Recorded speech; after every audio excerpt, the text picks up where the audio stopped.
Hello, hello. Hello, hello, hello.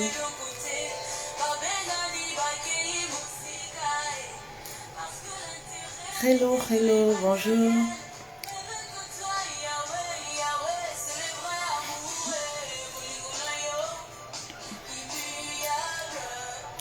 Amour inconditionnel.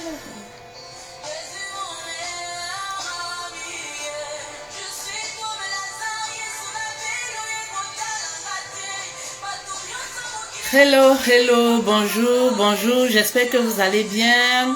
Alors, les filles, les personnes qui ont suivi mon live, c'était quand? Voilà, j'ai finalement défrisé mes cheveux. Enfin, j'avais la flemme, mais je l'ai fait. Finalement, je l'ai fait. Finalement, je l'ai fait. Voilà, j'ai défrisé. Mais j'aime pas les cheveux.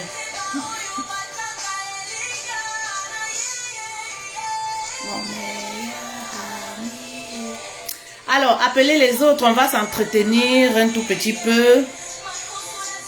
On va s'entretenir ensemble. Voilà. Je vais partager sur ma page perso. Faites monter, appelez les autres. Faites monter, appelez les autres.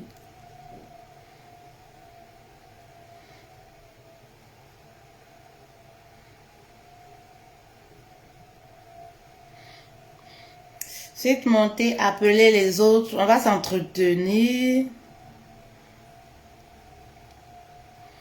Je ne sais pas pourquoi depuis un certain temps, je lis pas de messages. C'est bizarre quand même.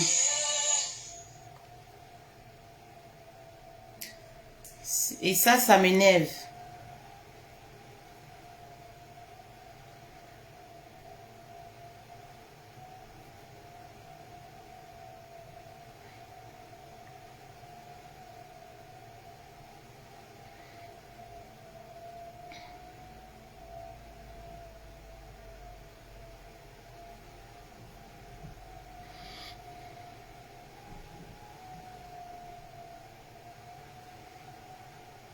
Je suis obligée de mettre un deuxième téléphone pour pouvoir vous lire.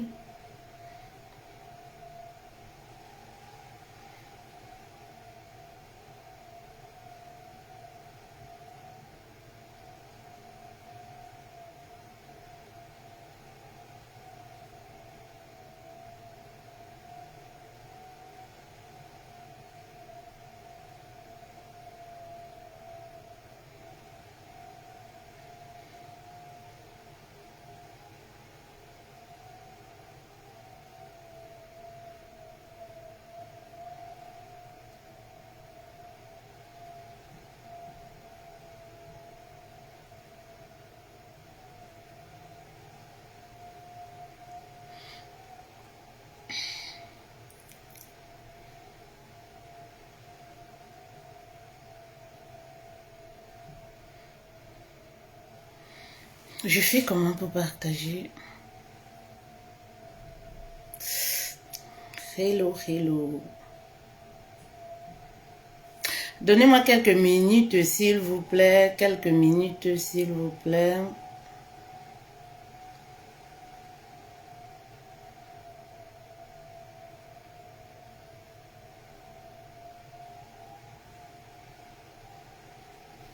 Jésus, mon meilleur ami, que la dépression a frappé à mort.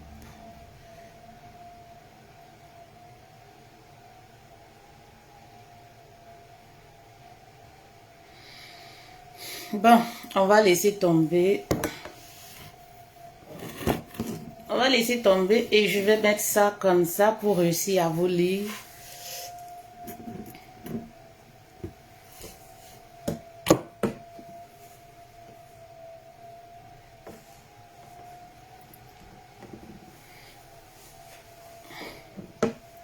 Pour réussir à vous lire.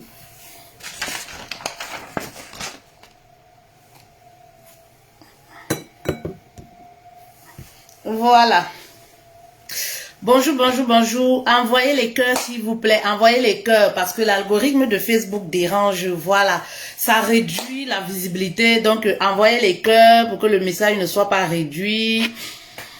Christelle, merci beaucoup. C'est gentil. Merci d'être là. Partagez, s'il vous plaît. Bonjour, la plus jolie. Lorenzo, merci beaucoup. Claudia, Stella, toute belle. Merci.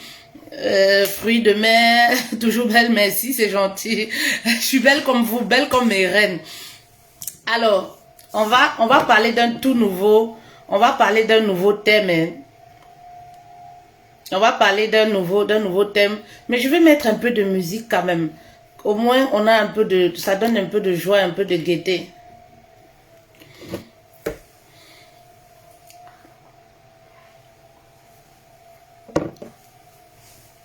Voilà. Un peu de joie et un peu de gaieté.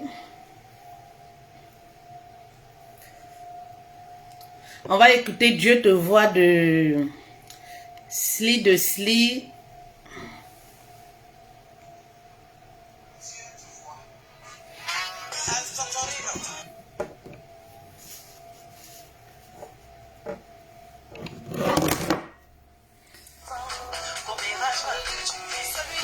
Voilà, partagez dans les groupes.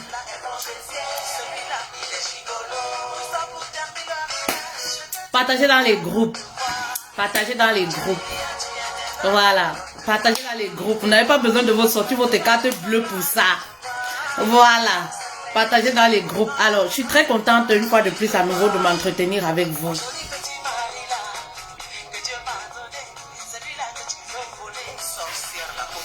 Voilà, partagez, repartagez. Voilà, on va sauver une fois de plus un couple.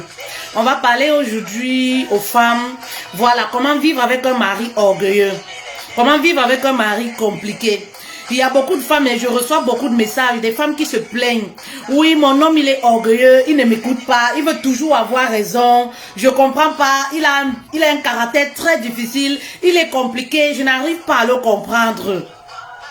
Voilà. Et moi, parfois, ça me fait un peu rigoler. Pourquoi? Parce que je vous dis toujours, apprenez à mieux connaître votre partenaire. C'est très important, votre mari. Moi, je parle des maris beaucoup plus. Voilà. Parce que si vous apprenez à connaître quelqu'un, vous êtes en début de relation et que la personne commence à être très compliquée, commence à être difficile, commence à être orgueilleux, là quand même, il y a de quoi se poser les questions. Mais lorsque vous êtes déjà marié, voilà, vous êtes déjà marié avec quelqu'un qui est très orgueilleux, vous remarquez qu'il est très orgueilleux.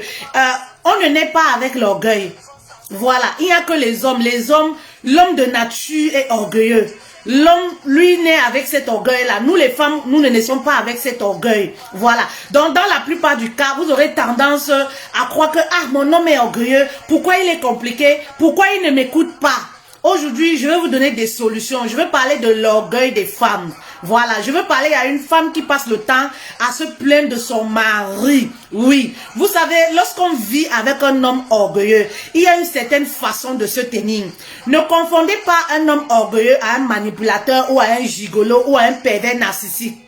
Voilà, il faut déjà commencer par se poser les bonnes questions. Moi, je dis toujours, pourquoi il est orgueilleux? Pourquoi il est difficile? Ben oui, parce qu'un homme orgueilleux, très souvent, c'est des hommes qui ont un fond bon. C'est pas un manipulateur, c'est pas forcément un gigolo, c'est pas forcément, voilà, un pervers narcissique. C'est quelqu'un qui a un esprit d'enfant. C'est quelqu'un qui se préserve. Ben oui, c'est important de le savoir. Un homme orgueilleux, dans la plupart des cas, voilà, c'est quelqu'un qui a vécu des traumatismes. C'est quelqu'un qui a des blessures intérieures qui sont liées soit à l'enfance, soit à ses déceptions, les déceptions qu'il a connues dans la vie. Ben oui, et ça fait que cette personne-là, qu'est-ce qui va se passer? Il se renferme sur lui-même. Une façon de se préserver. Parce que très souvent, il a peur qu'on découvre sa vraie personnalité. Parce qu'en fait, c'est des belles personnes. Les hommes orgueilleux, généralement, c'est des hommes qui ont un fond bon. Ben oui, allez voir un peu. Les hommes, vous avez tendance à croire que, ah, il est orgueilleux, il est ceci. Ils sont très gentils. Ils sont très gentils, mais ils ont du mal à s'ouvrir. Ils ne veulent pas qu'on découvre leur petit côté, leur côté mignon. Vous comprenez? Ils ont du mal, ils ne veulent pas aimer d'un coup, parce que c'est des personnes qui sont fragiles. Ils ont parfois même peur d'aimer. Ils ont peur de s'abandonner dans les relations. Donc voilà pourquoi ils vont toujours rester sur leur défensive. C'est très important de le savoir. Vous allez tendance à croire que oui, mon mari est orgueilleux, mon mari ne m'écoute pas, c'est parce qu'il ne m'aime pas, c'est parce qu'il a cessé de m'aimer. Parfois, ça n'a rien à voir. Parfois, c'est quelqu'un qui vous aime à mourir. Mais tout simplement parce qu'il préserve ses sentiments vis-à-vis de vous. Voilà pourquoi il reste toujours sur la défensive. Il joue les nerveux. Voilà pourquoi il montre beaucoup plus son côté orgueilleux. Mais ça ne veut pas dire que forcément c'est une mauvaise personne. Non, à vous de vous adapter. Parce que c'est aussi ça l'amour. D'où la question, je vous dis tous les jours, de connaître votre partenaire. On ne s'arrête jamais de connaître le partenaire. Parce que l'homme en général est changeant, je vous le dis. Vous pouvez avoir eu à épouser un homme qui à la base n'était pas orgueilleux. À force de ce qu'il va vivre au quotidien, les événements négatifs qu'il vit, les déceptions et tout ça, il finit par devenir orgueilleux. Du jour au lendemain, vous vous retrouvez avec un époux en face de vous qui est orgueilleux, qui est toujours sur la défensive. Vous vous dites, mais quand je l'ai connu il y a de cela quelques années, il n'était pas comme ça. Il était très attentionné. Voilà, c'est quelqu'un qui était à l'écoute. Aujourd'hui, qu'est-ce qui a changé? Ben, c'est les événements qu'il a vécus qui poussent très souvent ce genre de personnes à changer. Parce que c'est des personnes faibles. Voilà, c'est des personnes fragiles. C'est des personnes qui ont des blessures intérieures mal soignées. Voilà pourquoi au bout d'un certain moment, c'est pas tout le monde qui a cette force de caractère, comme on nous l'a toujours dit. Oui, l'homme est fort, l'homme c'est quelqu'un. Non, il y a des hommes qui sont assez fragiles. Voilà pourquoi ils vont rester toujours genre, ils sont fâchés. Les hommes que vous voyez souvent très nerveux là, vous avez tendance à croire qu'ils sont très compliqués. Au fond, c'est des hommes qui sont très fragiles. Ben oui, donc essayez d'aménager, essayez de mieux connaître votre partenaire. Plus vous allez apprendre à le connaître, plus vous allez savoir comment vivre avec ce genre de personnes. Est-ce qu'il y a des femmes qui comprennent la profondeur du message? Plus vous allez apprendre à connaître votre partenaire, votre époux, plus vous allez vous adapter à sa façon d'être. On ne peut pas divorcer avec un homme parce qu'il est orgueilleux. Ça, c'est vraiment des raisons qui sont trop banales. On ne peut pas divorcer, soi-disant, parce que je vois souvent des femmes, mon mari est trop compliqué. Trop compliqué, c'est quoi? Mais madame, qu'est-ce que ça veut dire trop compliqué? On ne peut pas se séparer de quelqu'un parce que je sais qu'aujourd'hui, voilà, nous sommes une génération, voilà, on aime la séparation, on n'aime pas se donner les moyens, on n'aime pas s'efforcer. On se dit toujours, ah non, il est trop compliqué. Voilà comment nous on résume ça. L'homme là, il est très compliqué. Voilà, on commence à se projeter ailleurs. On commence à se dire non, moi je veux me séparer avec lui. Mon ex n'était pas comme ça. Moi je ne peux pas le supporter. C'est pas des raisons pour le divorce. C'est des raisons banales. Parce que dire que l'homme ou la femme, ça peut aller dans les deux sens. L'homme ou la femme est compliqué parce que le mari est orgueilleux. Il faut vous adapter. C'est aussi ça la vie à deux. C'est aussi ça le mariage. Et voilà pourquoi je reviens toujours en disant, plus vous allez chercher à connaître votre partenaire, connaître son vécu, son enfance, ce qu'il a vécu, quelles sont ses blessures, pourquoi est-ce qu'aujourd'hui il se comporte de la sorte avec vous, vous allez savoir comment vous adapter. Ben oui, ce genre de personnes orgueilleux, que vous appelez personnes compliquées, n'entrez pas en bataille avec ce genre de personnes. N'entrez pas en conflit avec ce genre de personnes. Voilà pourquoi je dis le mariage c'est vraiment pour les personnes matures.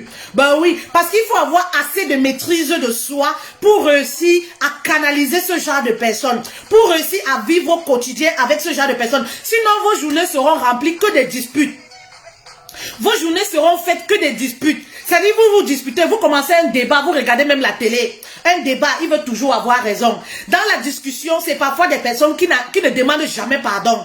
C'est parfois des personnes, vous pouvez vous discuter pour un verre. Vous pouvez vous discuter pour un oui, pour un non. Donc, il faut avoir assez de maturité pour apprendre à les canaliser. Et c'est rien que dans la douceur. C'est rien qu'en vous mettant au-dessus de ces agissements-là, que vous allez réussir à le canaliser. Et voilà comment vous allez briser cet orgueil-là en votre mari. Ben oui, parce que pour lui, vous ne serez pas comme un adversaire. Vous comprenez? Donc du coup, ça va le refroidir, ça va anéantir son orgueil. Voilà. Mais si vous vous positionnez comme quoi, non, je veux avoir raison. Pourquoi tu veux toujours avoir raison? Ça ne vous mène nulle part. Vous allez passer des week-ends où vous êtes censés être ensemble, être en train de rigoler, en train de vous disputer pour rien, sachant très bien que c'est quelqu'un qui veut toujours avoir raison. Vous savez, je dis toujours aux femmes, dans un couple, on n'accepte pas la raison de l'autre parce que forcément l'autre a raison. Vous comprenez? Non. Parfois, on accepte pour apaiser la tension. On accepte pour éloigner le diable. Oui, chérie, tu as raison. Ça n'enlève rien sur nous. Ça n'enlève rien. C'est juste une question d'orgueil. Mais ça, en réalité, ça n'enlève rien. Ben oui, oui chérie, tu as raison. Si ça peut apaiser l'autre, si ça peut vraiment remettre l'autre en question, ben oui, et le problème est réglé. Ben oui, mais si vous vous mettez dans une posture où, non, on va batailler, c'est la rivalité. Pourquoi moi je ne peux pas accepter ça pour rien au monde? Je ne peux pas me laisser marcher dessus. Vous allez tout simplement briser votre couple. Ben oui, il y aura plus de communication. Lorsque vous voyez dans certains couples où il y a plus de communication, où les couples n'arrivent plus à se parler, n'arrivent plus à avoir cette amitié-là, c'est tout simplement pourquoi? C'est l'orgueil. C'est tout simplement parce que dans la communication, les personnes sont toujours en train de se disputer. Du coup, chacun se renferme de son côté, se dit, ah, quand je vais amener même un commentaire, voilà, on va arriver à se disputer. Donc, vraiment, si vous avez un mari orgueilleux, compliqué, mettez un peu d'eau dans votre vin. C'est très important pour vivre avec ce genre de personnes. Pour canaliser ce genre de personnes, mettez un peu d'eau dans votre vin.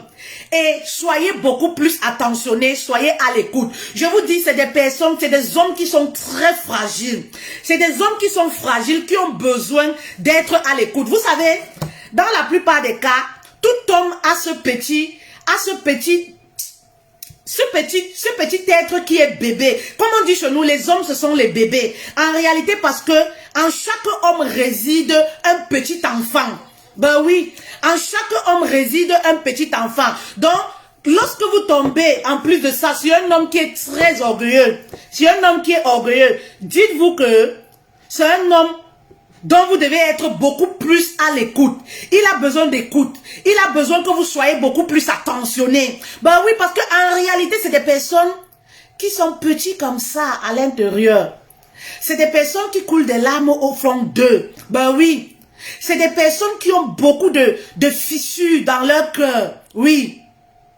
Vous comprenez? Donc, mettez-vous toujours à la place de l'autre. Et c'est pour ça que dans la formation, voilà, inscrivez-vous pour la formation les femmes. La formation qui débute le 21 février au 14 mars. C'est très important parce qu'on parle des blessures de l'intérieur, de l'âme en profondeur, d'où vous serez dans la compassion pour les autres qui sont autour de vous, y compris votre partenaire. Inscrivez-vous pour la formation. Un mois d'accompagnement au prix de 150 €. Ça va beaucoup vous aider. C'est très important.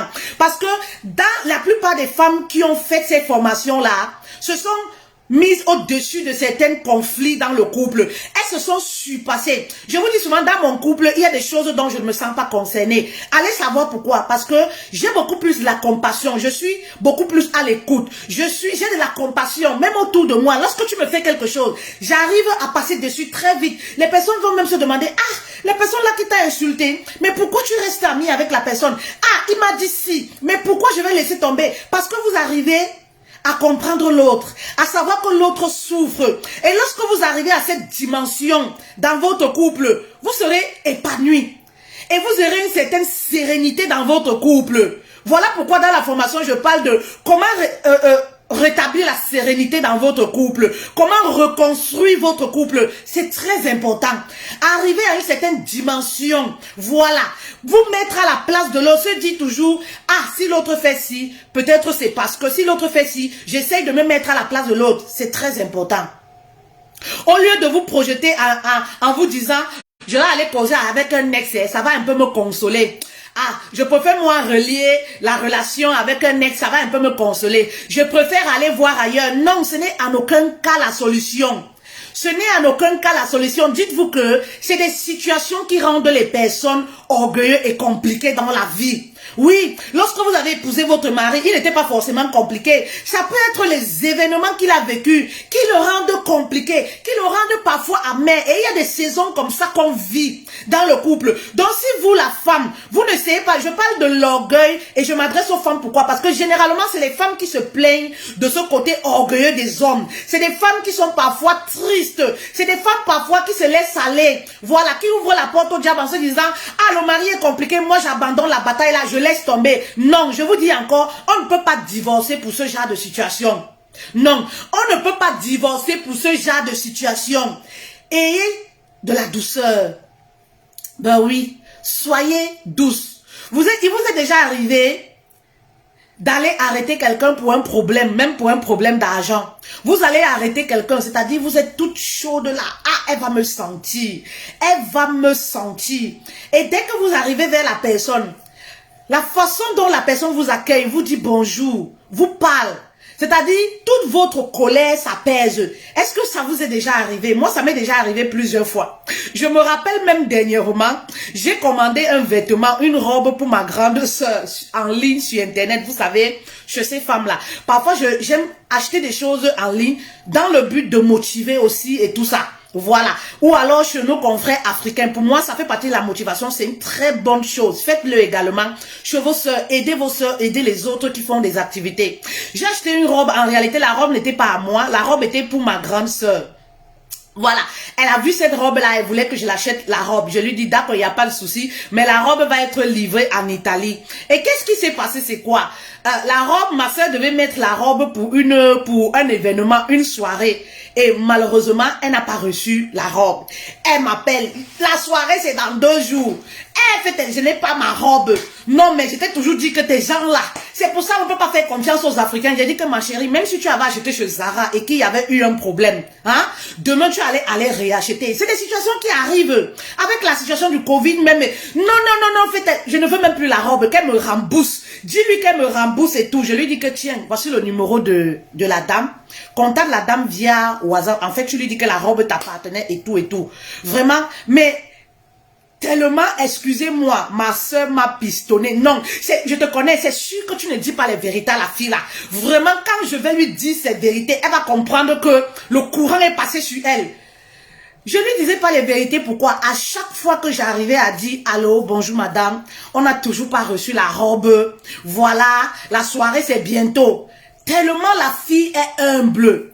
La façon qu'elle te parle au téléphone, vraiment, quand tu l'appelles, tu te dis « Non, je vais la chauffer cette fois-ci. » Elle-même, avant de se tenir et dire que livraison dans 3 jours, 4 jours, là, elle va bien réfléchir. Pourquoi vous ne dites pas au client la vérité? Mais pourquoi vous dites livraison dans 3 jours? Pourtant, on paye le vêtement et tout. Mais quand j'appelle la fille, mais tellement elle est humble, elle est sympa. Moi, des choses comme ça m'affaiblissent tout de suite. Donc, du coup, je reste, je sais même plus quoi dire. Je dis, d'accord, ok, on reste en attente. Alors, je vous tiens au courant si je reçois le colis. Donc, quand je vais chez ma soeur, je sais pas comment je vais parler à ma soeur. Je dis que non, vraiment, la fille et tout, la fille vraiment, elle s'excuse. La fille, elle dit que elle va même changer de livreur. Vraiment, essaye aussi de comprendre. Vraiment, je sais pas, commence à trouver, il y a trop de magasins là-bas dans ta ville. Commence à chercher d'autres magasins, comment tu vas te trouver une autre robe et tout ça. Tu peux pas porter un autre vêtement. Non, je veux seulement la robe là. Je dis, tiens le numéro de la fille, alors va gérer avec elle. Ma soeur me dit que maman, tu sais quoi, je suis partie vouloir causer à la fille là. Mais heureusement pour elle, façon, elle m'a parlé au téléphone, ça m'a refroidi. J'ai d'abord laissé, j'ai dit que voilà, tu as vu non. Je t'ai dit que la dame là, ne voyez pas les gens comme ça. La dame, la façon elle m'a parlé, je ne savais même plus comment est-ce que je vais commencer à dire que, oh, pourquoi je n'ai plus reçu. C'est tout simplement pour vous dire quoi? Être dans la compassion, vous mettre à la place de l'autre. C'est très important. Très important. Mais imaginez-vous, un seul instant, si j'avais en face de moi quelqu'un qui montrait sur ses grands chevaux et tout, non, on allait se saccager. Vous comprenez? Mais tout ça pourquoi? Mettez-vous souvent à la place de l'autre. C'est pareil dans le couple. C'est des situations qu'on rencontre dans le couple. C'est-à-dire lorsque le mari est sur ses grands chevaux là, maman, et que toi, tu restes douce, tu restes calme. C'est-à-dire que tu ne le gères même pas. Oui, tu joues la carte de l'indifférence.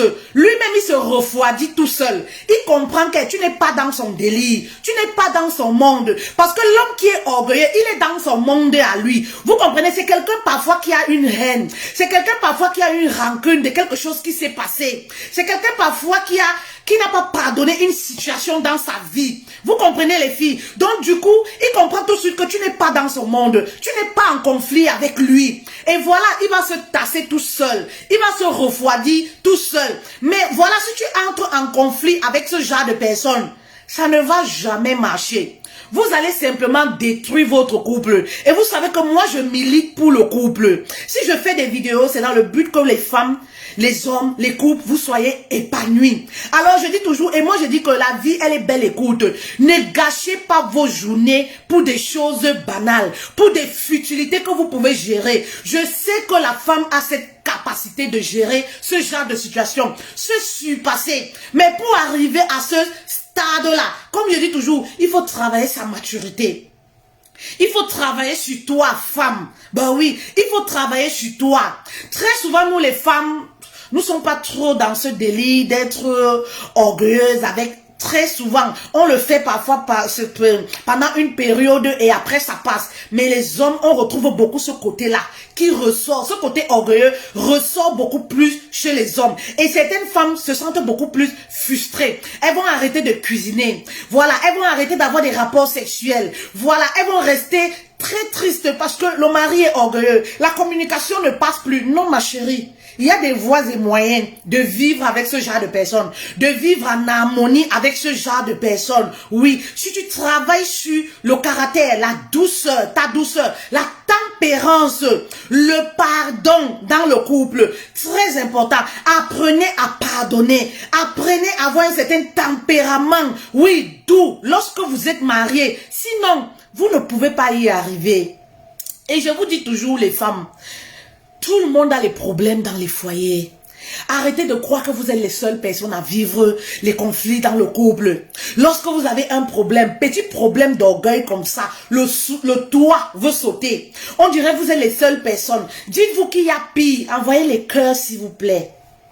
Envoyez les cœurs pour que la vidéo, voilà, parvienne aux autres. Envoyez les cœurs. C'est très important. Dites-vous que il y a des personnes qui vivent également des conflits, parfois plus pires. Vous vous êtes déjà imaginé que vous êtes malade, vous allez à l'hôpital. Vous voyez les malades, vous guérissez.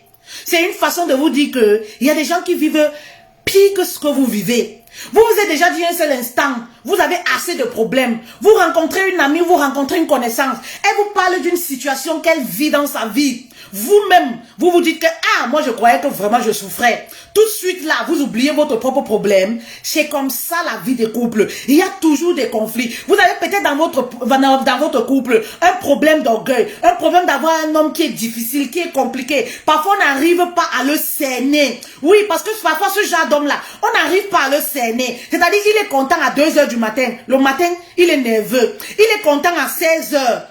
Le matin, et la nuit, il est fâché. Parfois, vous êtes avec ce genre d'homme. Il est content simplement lorsqu'il va avoir des rapports sexuels avec lui. Vous êtes dans la baraque, vous n'arrivez plus à le cerner. Parfois, il aime le couscous. Vous préparez le couscous. Il arrive et il vous dit non, je ne veux pas le couscous. J'aurais préféré aujourd'hui plutôt le riz. On connaît ce genre d'homme. Mais il y a des voies et moyens d'apprendre à vivre avec. Oui, sans toutefois entrer en conflit avec ce genre de personnes. Il y a des voies et moyens de vivre avec ce genre d'homme. C'est-à-dire, même les choses qu'il aimait, vous lui proposez, non, je ne veux pas. Il n'a envie de rien. Oui, lorsque vous le voyez parfois sourire, c'est lorsqu'il a envie des rapports sexuels avec vous. En journée, il ne sourit pas, mais la nuit, il vous touche. Il vous dit, j'ai envie de toi. Et après les rapports sexuels, parfois, vous comprenez, après les rapports sexuels, parfois, il redevient, voilà, comme très silencieux parfois. Sachez que c'est un homme qui est meurtri. Oui, sachez que c'est un homme qui a un cœur d'enfant. C'est un homme qui vous aime assez, qui se préserve. Je vous ai dit au début de la vidéo, ben oui, un homme orgueilleux n'est pas forcément un manipulateur, un mauvais mari. Attention. Ben oui, je vais vous parler d'une petite anecdote. J'ai eu une femme en sciences de coaching. Elle avait son mari qui du jour au lendemain a commencé à dormir au salon. A commencé à être très sur la défensive. Pour peu que tu lui disais, mais pourquoi tu as déposé le verre ici au lieu de déposer là-bas? Ça allait en cacahuète. Ça allait en cacahuète. Il était devenu méconnaissable. Il a commencé à dormir au salon, soit disant, je me sens bien ici. Comme je sors tôt le matin, je ne veux pas vous embêter. La femme, pour un début et tout ça, parce que elle dit que quand ils avaient les petits-enfants, le mari, parfois, il dormait au salon parce que il y a parfois, vous savez, en Occident, il faut aller au boulot, parfois 4 heures du matin et tout ça, c'est un peu compliqué. Et parfois, la nuit, il faut qu'il dorme. Soit il allait dans la chambre des étrangers pour dormir un peu 4 heures de temps, pour être zen dans la journée, pour pouvoir travailler. Vous comprenez? Donc, du coup, au début, quelques jours, elle n'a pas pris ça pour un problème. Mais elle a vu la façon dont même ses attitudes, les attitudes ont changé. Les attitudes de son mari ont changé. Ah, elle a commencé à se poser des questions. Mais chérie, qu'est-ce qu'il y a? Quand tu lui demandais même qu'est-ce qu'il y a? Non, je n'ai pas de problème. Pourquoi tu m'embêtes? Tu m'embêtes pourquoi? Si elle t'a dit que je n'ai pas de problème, sache que je n'ai pas de problème. Vous comprenez? C'est quelqu'un, il vivait des situations très difficiles au boulot, mais il avait du mal à en parler. Oui, parce que c'est quelqu'un déjà à la base, tel que la dame m'expliquait, qui a eu une enfance très difficile. Donc, à chaque fois qu'il vivait il avait du mal à supporter les problèmes dans sa vie du quotidien. À chaque fois qu'il vivait une situation, il se renfermait sur lui, il devenait amer. Voilà, vous comprenez. Et ce qui se passait, c'est quoi? Le gars, il venait dans la chambre seulement quand il venait avoir les rapports sexuels avec elle. Et elle disait non, moi je me vois comme un objet.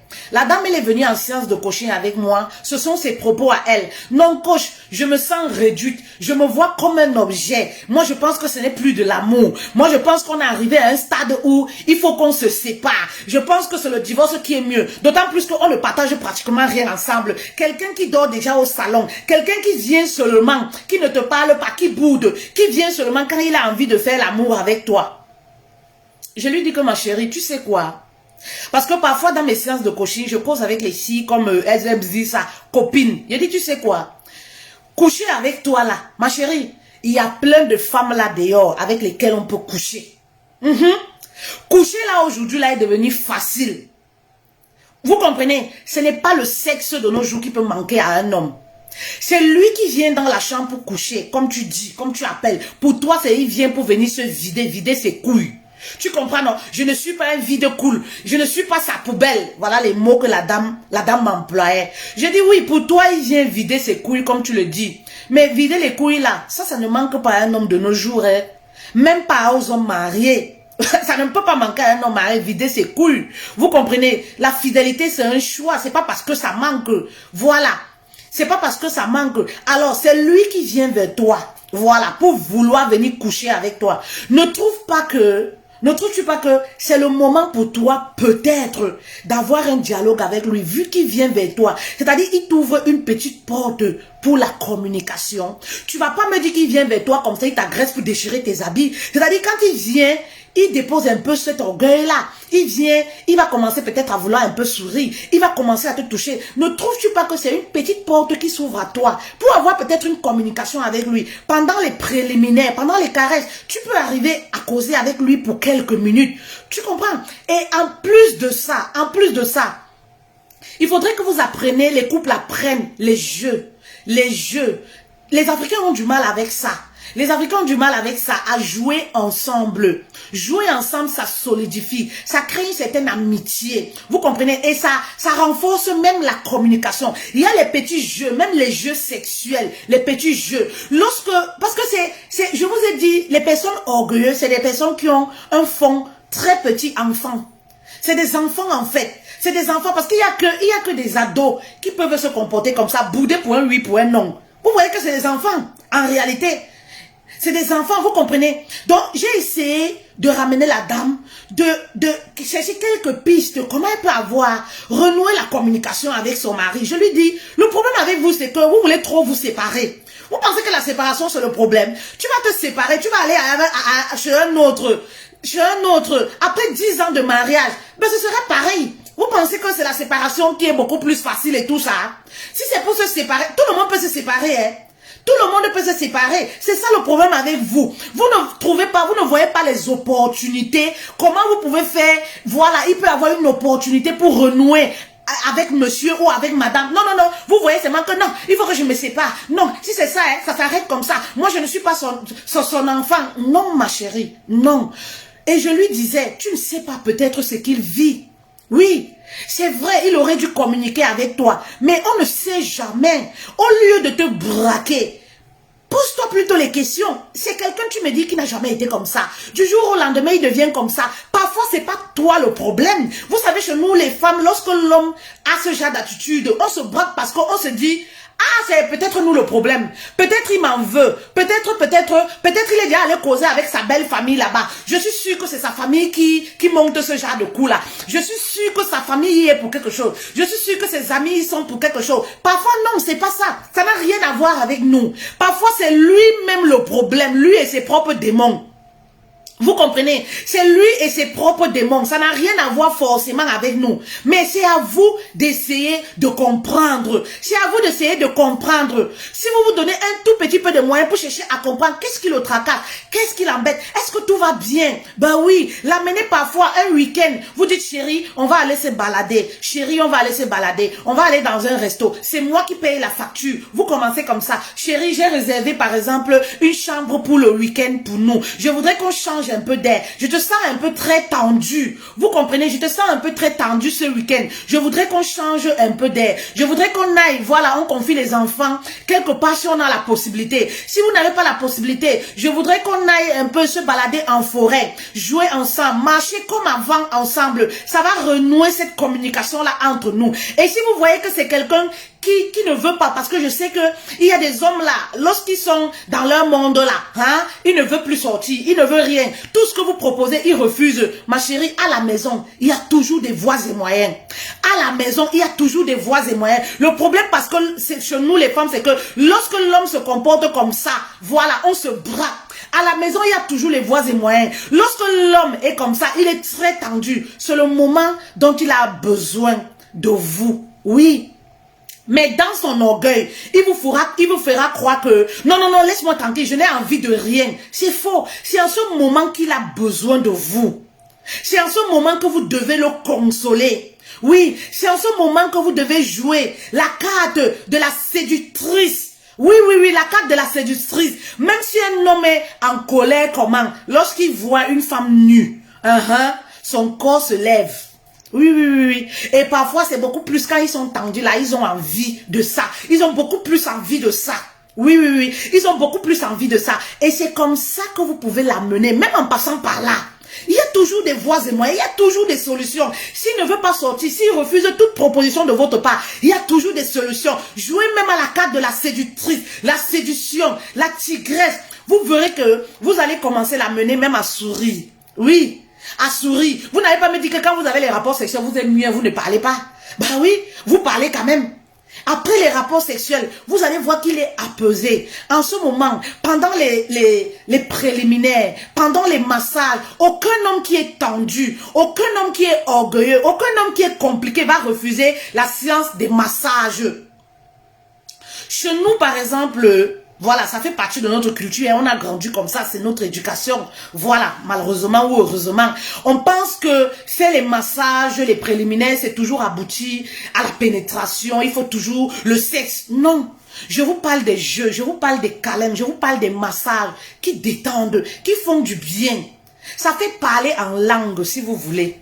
Oui, c'est des choses qui font parler en langue. C'est des choses qui font que l'homme, oui, c'est des choses qui font que l'homme se confesse. Oui, les massages.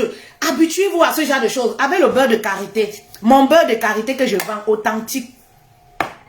Très puissant pour les massages. C'est ça que moi j'utilise pour les massages. Les massages, ça marche. Ça fait parler en langue. Ça fait l'homme se confesse. Lui-même va te dire que, ah chérie, tu as les doigts de fée. Ah chérie, ta bouche là, il n'y a pas ton deux. Ah chérie, tes doigts là. Ben oui, utilisez vos doigts. Vous faites quoi avec? Ne vous braquez pas en vous disant, ah non, non, non, moi je ne peux pas faire ci, je ne peux pas faire ça. Ah, laissez-moi ça, Sylvie. Laissez-moi ça. On parle du mariage, on parle de la vie à deux. Il y a des saisons comme ça. Il y a des saisons, les saisons de tension. Ça peut venant de la femme ou de l'homme. Ben oui, aujourd'hui, pour le moment, on parle de l'homme qui est orgueilleux. Comment l'amener pour s'épanouir? Le problème, c'est que lorsque vous pensez que vous rendez l'autre épanoui, mais vous vous épanouissez vous-même. Vous comprenez, Sylvie?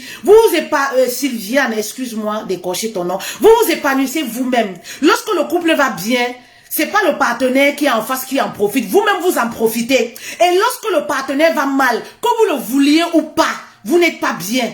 Vous comprenez les filles, c'est beau de jouer l'orgueil, c'est beau de venir toujours sur les réseaux sociaux, se jouer les femmes dangereuses, en se disant, moi je m'en fiche, si mon homme par exemple, je lui donne à manger, parce que ce genre d'homme là, je lui donne à manger, il ne veut pas, vous comprenez non, je m'emballe les couilles, je m'en fous, je mange ma nourriture, c'est faux.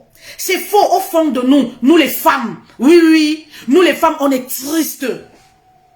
On joue les orgueilleuses là. Oui, parce que la femme n'est pas faite pour ça. On est triste. Lorsque le partenaire va mal, nous-mêmes on est mal. Donc lorsque vous essayez de ramener l'autre à la raison, de ramener l'autre dans la communication, ne vous dites pas toujours, oui, je le fais pour lui. Quand est-ce qu'il va le faire pour moi? Vous le faites, voilà, déjà pour vous. Parce que vous ne pouvez pas vivre dans une atmosphère pareille.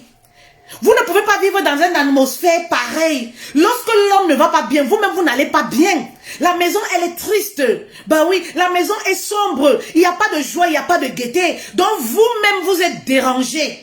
Oui, vous êtes dérangé. Et ça va se ressentir dans vos relations au quotidien. Ça va se ralentir, même au boulot. Même au boulot, vous ne serez pas bien. Parce que votre mari est censé être votre premier ami. Donc, ce qui vous dit que votre mari, vous formez une seule chair. La chair de votre chair. Forcément, s'il est mal, vous êtes mal. Ça, c'est clair, c'est une vérité. Si vous êtes mal, oui, il est mal. C'est vrai que c'est fatigant, mais vous ne pouvez pas divorcer pour ça, Kamamou. C'est fatigant, vous ne pouvez pas divorcer pour ça. Vous comprenez, le problème, c'est quoi, les filles? Lorsque vous arrivez pour une première fois à ramener un homme orgueilleux, lorsque vous avez trouvé voilà, des voies et moyens pour ramener ce genre d'homme, n'hésitez pas après, lorsque le moment se présente, de l'interpeller sur son comportement. Oui, je ne voudrais pas dire que à chaque fois il faut le faire, il faut le faire, il faut le faire. À un moment on se fatigue, je vous comprends, c'est vrai. Mais je vous dis que quand il y a des conflits, quand il y a des problèmes, quand l'homme se comporte comme ça, essayez d'abord de ramener le mari à la raison. Essayez d'abord de ramener le mari. Vous comprenez? Le mari, c'est comme notre enfant. Lorsque votre enfant fait quelque chose, vous n'allez pas le jeter. On vous dit que l'enfant a volé et tout et tout. Vous n'allez pas le livrer à la police. Vous allez essayer de régler le problème. Et lorsque vous serez à la maison, vous allez parfois trouver des solutions. Soit, je sais pas, soit gronder l'enfant, soit frapper pour ceux qui frappent les enfants. Vous comprenez? Pour amener l'enfant à la raison. Lorsque le mari s'égare, par exemple, lorsqu'on est marié, vous n'allez pas le laisser s'égarer comme ça. Oui, en tout cas, hein, moi je suis fatiguée.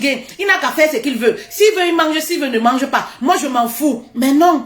Essayez d'abord de ramener le mari. Après, lorsque vous allez le ramener, vous allez le ramener. Quand vous ramenez le mari, vous avez des moments où vous arrivez à communiquer. Vous avez des moments où vous rigolez ensemble. C'est en ce moment hein, que vous allez lui dire, hein, chérie, écoute, la dernière fois, il y a eu un problème comme ça, comme ça, comme ça. Le problème chez nous, c'est quoi? Lorsqu'il y a réconciliation, on passe directement à autre chose. Ça, c'est un problème. C'est un danger pour le couple, pour l'épanouissement du couple. Lorsque vous avez les conflits, ne passez pas directement. Oui, lorsque vous essayez de résoudre un conflit dans votre couple, ne tournez pas la page directement, vous passez à autre chose, comme si de rien n'était. C'est pas la solution. Lorsque vous réglez un conflit dans le couple, ramenez l'autre sur ce qui s'est passé, comme quoi. Et trouver le bon moment, hein. C'est pas à tout moment qu'on a envie de se discuter, qu'on a envie d'entendre les reproches. C'est pas à tout moment. Oui. C'est pas à tout moment qu'on a envie d'entendre les reproches. Lorsque vous comprenez, lorsque par exemple, hein, vous essayez de résoudre ce problème, après quelques jours, lorsque le mari, là, c'est le moment où il est content, vous êtes bien en harmonie, voilà, et tout ça, vous êtes couché dans la chambre en train de rigoler et tout, vous lui dites par exemple, chérie, écoute, la dernière fois, il y a eu un problème comme ça, comme ça, comme ça, j'ai accepté le tort, c'est pas parce que j'avais raison, voilà, voilà, voilà, préparez très bien ce que vous allez lui dire. Vous comprenez, préparez très bien les mots remplis toujours d'amour. C'est ça en fait le mariage. Ma chérie, si vous voulez rester mariée, c'est ça le mariage. On n'y peut rien, mais c'est comme ça. C'est en fait ça les commandements du mariage. Si vous allez à l'encontre de tout ça, votre couple, vous allez échouer, tout simplement. Vous allez être deux colocataires à la maison. Et c'est ce qu'on voit tous les jours. Je reviens en disant ceci. Vous lui dites, voilà, j'ai accepté le tort, mais voici ce qui s'est passé, chérie, tu n'avais pas raison. Vous allez voir que si vous trouvez, vous le dites au bon moment. Vous allez voir qu'il va accepter son tort. Vous allez voir, même s'il n'accepte pas le tort devant vous. Les hommes, très souvent, ils ont plusieurs façons d'accepter leur tort. Un homme peut avoir du mal à dire, je suis désolé, mais il a plusieurs façons d'accepter son tort. Vous comprenez? N'attendez pas toujours que l'homme dise de sa bouche que, oui, je suis désolé, pardonne-moi. Il y a des hommes qui n'arrivent pas à le faire. Vous comprenez? Mais ils ont des façons. Il y a des hommes qui demandent pardon avec des fleurs, avec des cadeaux, avec des bisous, même en ayant des rapports sexuels. Il y a des hommes, c'est leur façon à eux de dire, chérie, laisse tomber, j'ai compris, je suis désolé. Vous comprenez les filles? C'est un peu comme ça. Et il a compris la leçon. Vous passez maintenant à autre chose. Donc prochainement, il saura que voilà. Mais si c'est réellement quelqu'un, qui a cette habitude, ça veut dire que vous l'avez épousé quelqu'un d'orgueilleux. Ça veut dire que vous avez épousé quelqu'un d'orgueilleux. Ben oui, vous avez épousé quelqu'un d'orgueilleux. Si vous avez épousé quelqu'un d'orgueilleux à la base, ça veut dire que vous devez vous adapter. Parce qu'il y a des femmes qui vont venir dire ici, ça devient une habitude. Ça voudrait dire qu'à la base, vous avez épousé un homme orgueilleux. Vous étiez consciente. Parce que moi, je dis, il faudrait que vous appreniez à assumer vos choix. Vous n'allez pas vous précipiter pour vous marier. Épousez un homme orgueilleux. Et après, demain, vous vous plaignez, il est orgueilleux. Mais il a toujours été comme ça. Très souvent en sciences, en formation, elles me disent, oui, coach, il a toujours été comme ça. Je l'ai toujours connu comme ça. Il a toujours été comme ça. Ça voudrait dire que vous allez apprendre à vous adapter. Si vous voulez vivre avec ce genre d'homme. Dans la relation, en fait, on s'adapte à l'autre. Moi qui vous parle, c'est pas parce que mon mari n'a pas de défaut, je vous le dis tous les jours. C'est pas parce que c'est le lova tous les jours. Non. Mais j'apprends à m'adapter. Et c'est aussi ça le mariage. Si tu n'apprends pas à t'adapter à l'autre, maman, tu seras dans les plaintes et les reproches tous les jours. Ou alors tu vas rester célibataire si tu es célibataire parce que tu cherches le mari parfait. Ben oui, tu vas rester dans les plaintes tous les jours, tous les jours. Apprenez à vous adapter à l'autre. C'est ça l'amour. Le problème chez nous, c'est quoi? On veut tellement changer l'autre. Et ça, je le dis tous les jours. Il y a des attitudes qu'on ne change pas. Oui, c'est dur, mais c'est vrai. Il y a des comportements chez les personnes qu'on ne change pas. C'est dur, mais c'est vrai. Dites-vous que vous-même, vous n'êtes pas parfaite. Peut-être le partenaire, votre mari, a son petit défaut mignon qui est l'orgueil. Vous avez vos défauts à vous. Mais comment il arrive à vivre avec vous? Ça veut dire que c'est l'adaptation des deux côtés qui donne en fait un couple épanoui. Lorsque le mari s'adapte à vos attitudes également. Lorsque vous arrivez à vous adapter également à votre mari. C'est ça qui fait. Quand je vous dis j'ai un couple parfait, je vais me baser sur quoi? C'est tout simplement pour dire que nous on essaye de s'adapter. Je ne suis pas parfaite. Le mari non plus n'est pas parfait. Mais qu'est-ce qui fait qu'on est ensemble? Qu'est-ce qui fait qu'on reste épanoui? Parce qu'on s'adapte à l'autre. On essaye de s'accommoder. Si tu ne peux pas le faire, tu ne peux pas rester avec un homme. Ma chérie, ça veut dire que ce n'est pas seulement histoire avec ton mari. Tu vas aller avec un autre, tu vas toujours trouver que non, il est un genre. Non, il est assez compliqué. Non, il est assez. Non, il est assez. Tu vas toujours lui trouver des défauts. Tout en sachant que toi-même, tu n'es pas parfaite. C'est ça le problème. Toi-même, tu n'es pas parfaite. Je disais encore, ça peut choquer. Il y a des attitudes qu'on ne change pas chez l'autre. Il y a des défauts qu'on ne change pas chez l'autre. Il y a des défauts que pour que ça change chez l'autre, c'est le partenaire même qui va se changer. Vous rencontrez quelqu'un qui a des blessures intérieures, qui a eu une enfance difficile, qui a des blessures douloureuses. C'est lui qui doit se changer. Vous allez l'amener à prendre conscience. Mais le changement va venir de lui. Vous comprenez? Vos attitudes vont l'amener à s'interpeller sur son comportement, c'est vrai. Mais le changement va venir de lui. C'est lui qui doit apprendre à guérir de ses blessures. C'est lui qui doit apprendre à pardonner à son passé pour s'épanouir lui-même et pour rendre l'autre épanoui. Et pour faire bénéficier de son épanouissement à son épouse ou à son partenaire. Vous comprenez? C'est en fait ça la vie de couple. C'est en fait ça la vie de couple. C'est ça la vie de couple. Voilà. C'est pas compliqué les filles. C'est pas compliqué. Vous savez, c'est parce qu'on est une génération aujourd'hui, une génération de faibles. On ne veut pas faire des compromis pour qui que ce soit. On se dit, on se suffit assez. On veut pas, on se dit que non, on ne veut pas mendier l'amour. Chez son mari, on ne mendie pas l'amour. On mendie l'amour chez son mari, c'est pas mendier l'amour. C'est pas un copain, c'est pas un concubin. Je vous parle de votre mari, votre chair. Hein? Si vous partez déjà sur cette base-là, vous allez chercher à trouver des solutions lorsque ça ne va pas. Vous n'allez même pas vouloir entrer en rivalité. Parce que vous vous dites, ah, ma chair ne va pas bien, il est mal. Qu'est-ce que je peux faire? Aujourd'hui, peu de personnes se posent ce genre de questions. Mais posez-vous ce genre de questions.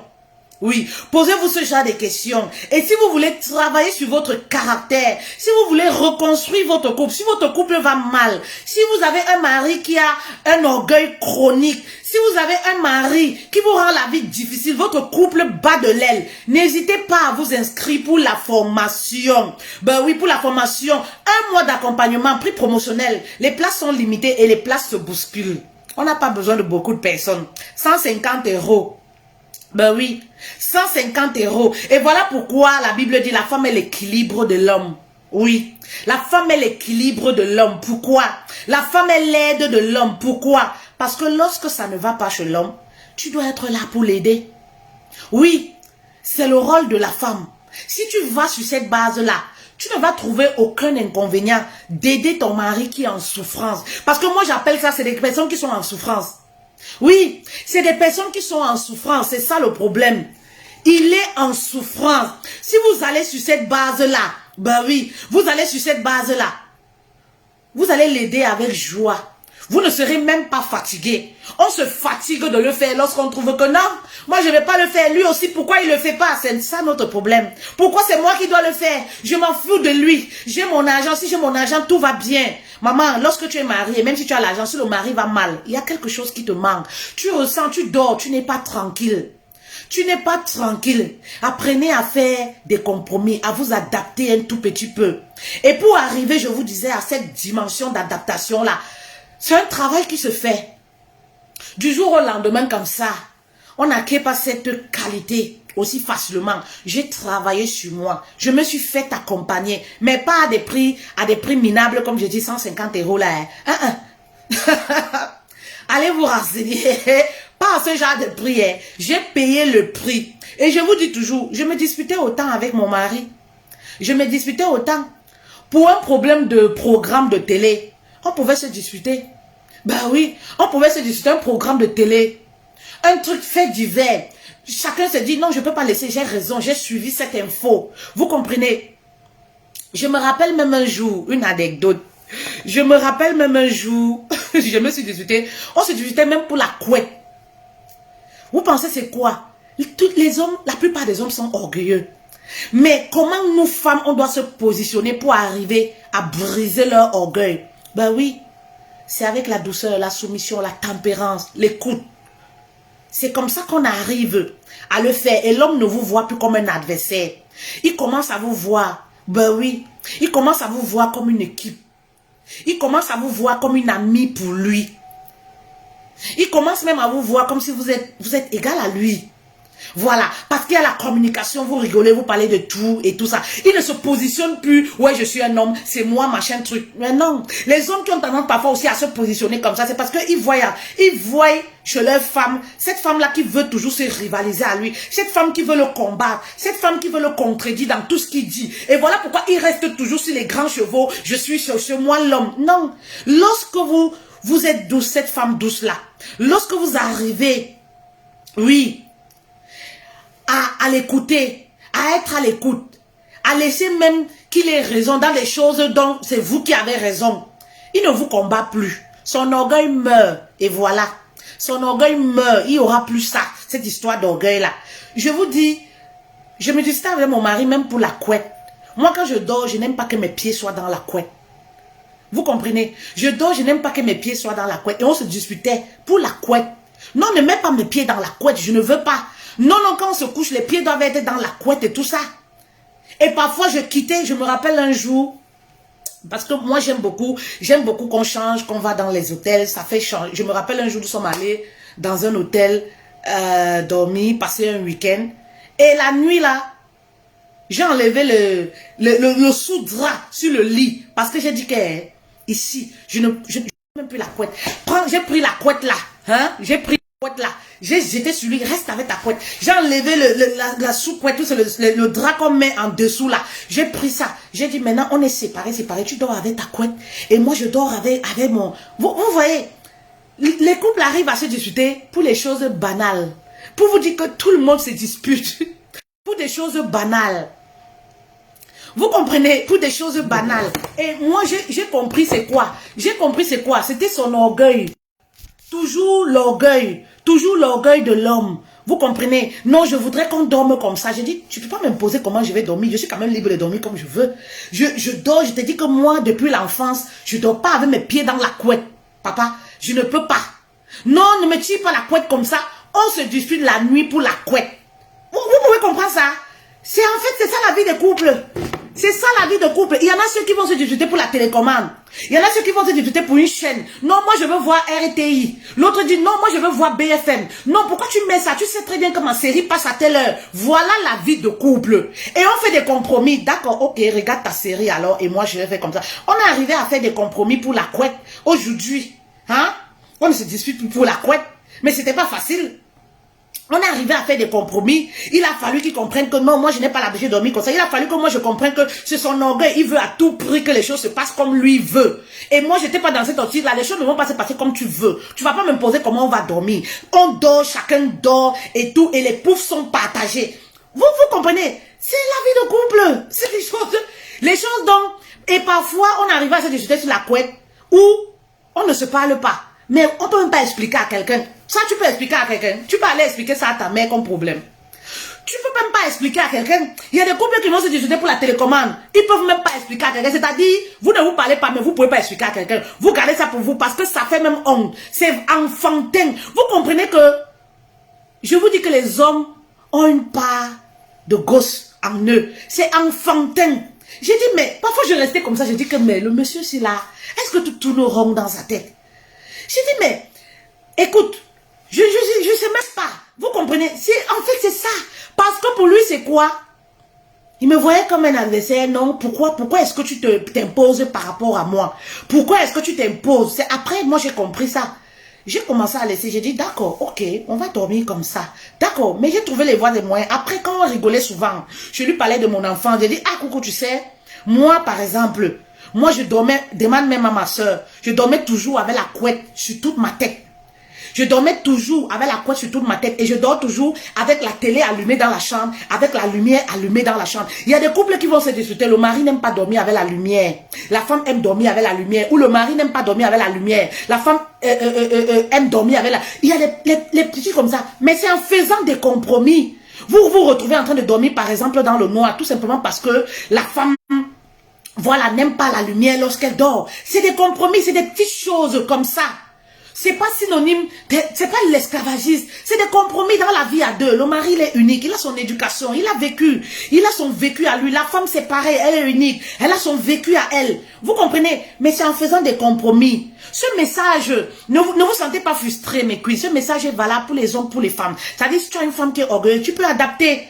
Tu peux adapter ces conseils-là également sur ta femme qui est orgueilleuse. En faisant des compromis, seulement le problème est résolu.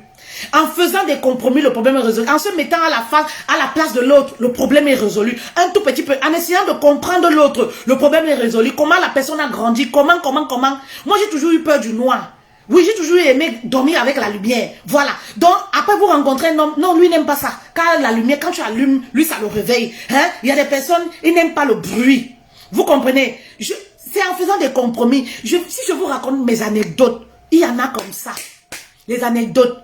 Mon mari, c'est quelqu'un qui est très réservé, très posé. C'est-à-dire, même la télé chez lui, on écoutait le bruit petit. Mais, j'ai dit que, papa, moi, je n'écoute pas moi. Hein. Je n'écoute pas moi. Vous savez, les anciens benguis là. Hein? Les anciens benguis là, ils ont leur façon à eux de vivre. Vous, quand vous venez d'arriver là, hein, j'ai dit, papa, moi, je suis habitué au show. Nous, quand moi je parle là, nous les Africains, vous connaissez, nous on parle ici, hein, on nous comprend au-dessous de l'immeuble. C'est comme ça. Quand on parle là, tu penses que c'est querelle. C'est pas querelle, oh. C'est comme ça.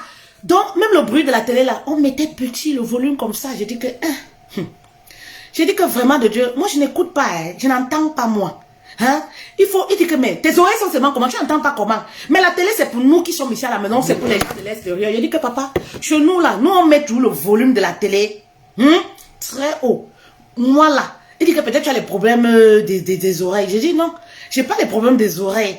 Tu comprends? Mais le volume là est trop bas. Vraiment, je vois pas comment.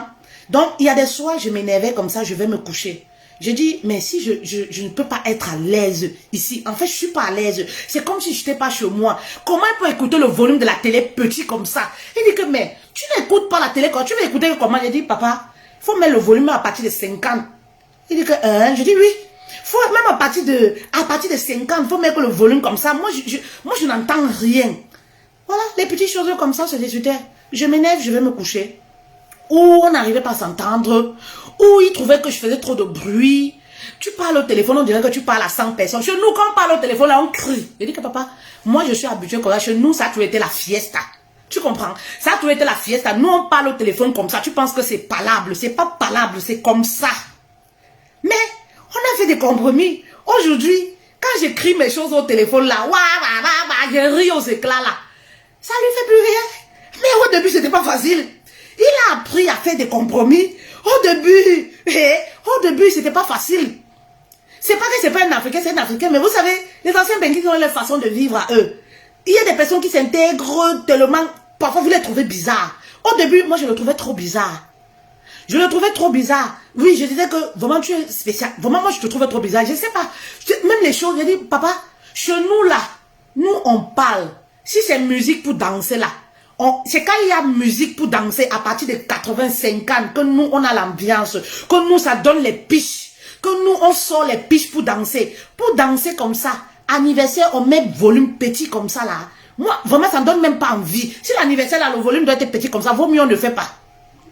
Vous comprenez? Donc c'était quelqu'un qui vivait dans un environnement qui n'aimait pas le bruit et tout. Moi, même si je touche le verre, ça peut faire le bruit.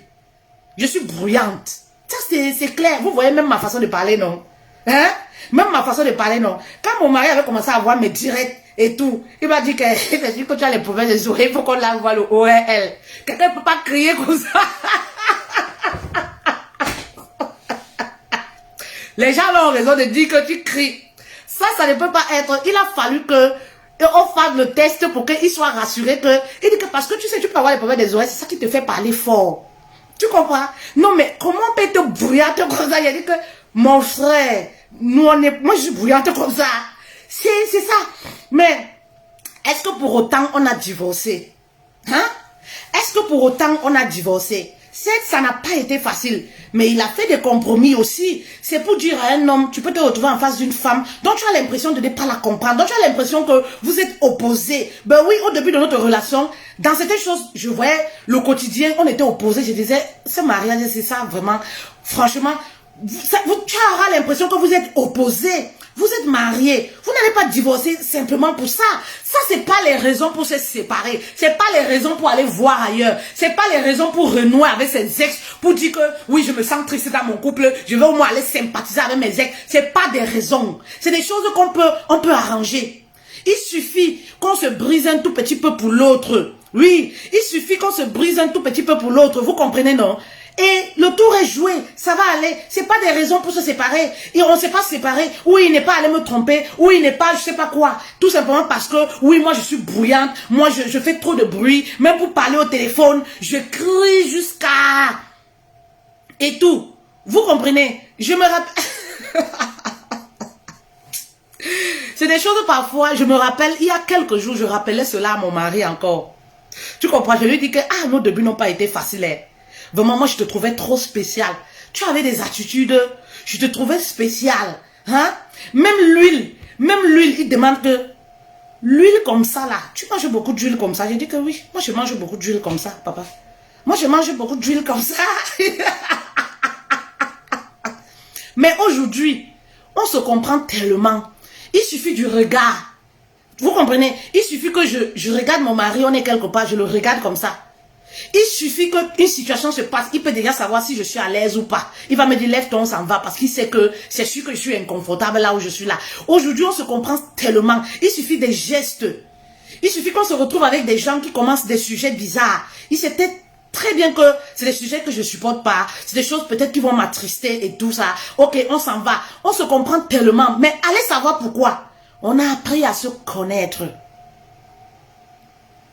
On a appris à se connaître. On a appris à faire des conceptions. Ben oui. On a appris à se connaître, faire des conceptions. Quand vous parlez d'hommes orgueilleux, oui. Mon mari est réservé, mais en même temps, comme ça. Ben oui, en même temps comme ça. Je n'entre pas en conflit. Je ne me sens même pas concernée. Ben oui.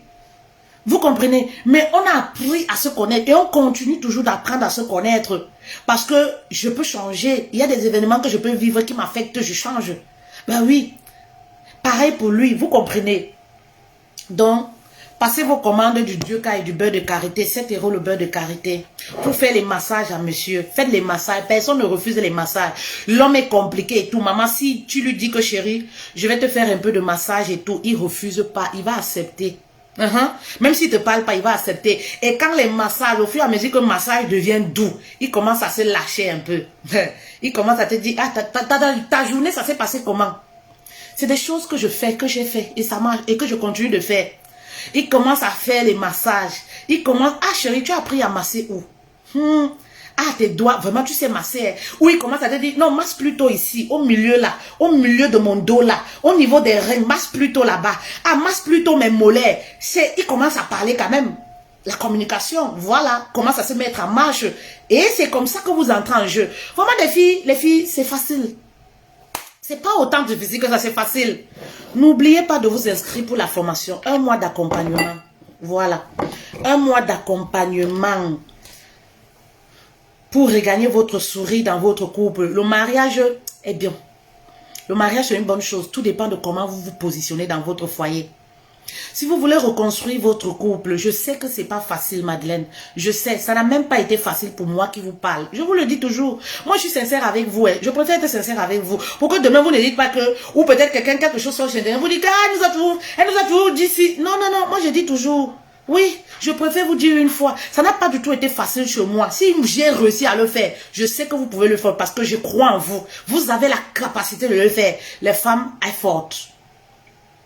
La femme est forte. Vous avez la capacité de le faire. Moi, je crois en vous. Oui, je crois fermement en vous parce que je sais que ce que femme veut, Dieu le veut. Si une femme dit que je veux ça, elle va l'obtenir.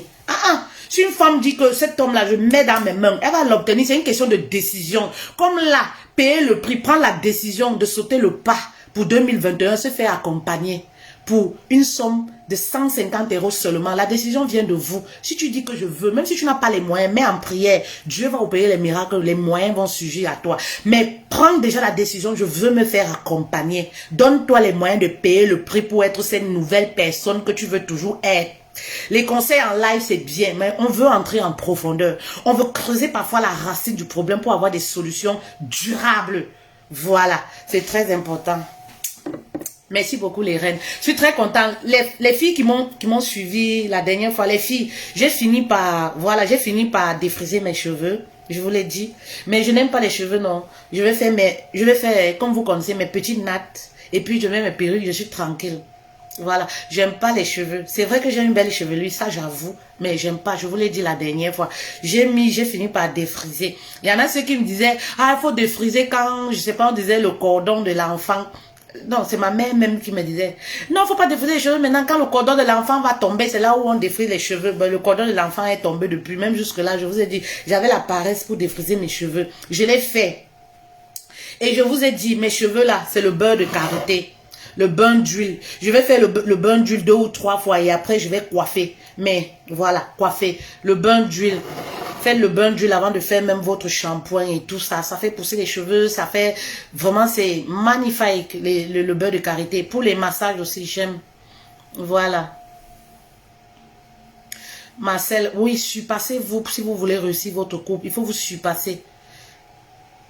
Agathe, le Dieuca c'est une plante miraculeuse. Nous sommes en recul de stock là malheureusement, mais si vous allez sur mes stories, sur ma page, vous allez voir. Le Dieuca c'est une plante miraculeuse pour l'intimité de la femme. Ça guérit les plaies. Par exemple moi, je viens d'accoucher 3 semaines par césarienne. J'ai déjà un ventre plat. C'est le Dieuca que je bois parce que là je ne peux pas faire je ne fais pas encore de rééducation, ni de sport, ni de régime agressif parce que voilà, j'essaye déjà de me rétablir. Voilà, donc je bois du Dieuca. Le Dieuca, c'est ça, c'est cette feuille. C'est des feuilles naturelles. Voilà, que la nature nous offre. Ça guérit les pleurs internes pour les femmes qui viennent d'accoucher.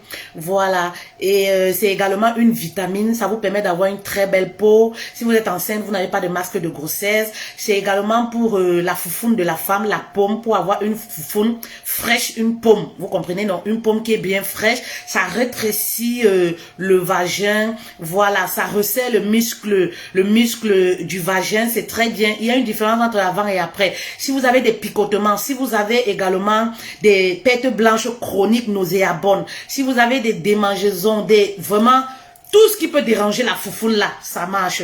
Je vous dis. Efficace. C'est 15 € le sachet. C'est 15 € le sachet. C'est ça le Dioka en fait. C'est une feuille. Voilà. C'est une feuille. C'est ça en fait le Dioka. Allez, je vous bisoute les filles. Je vous bisoute.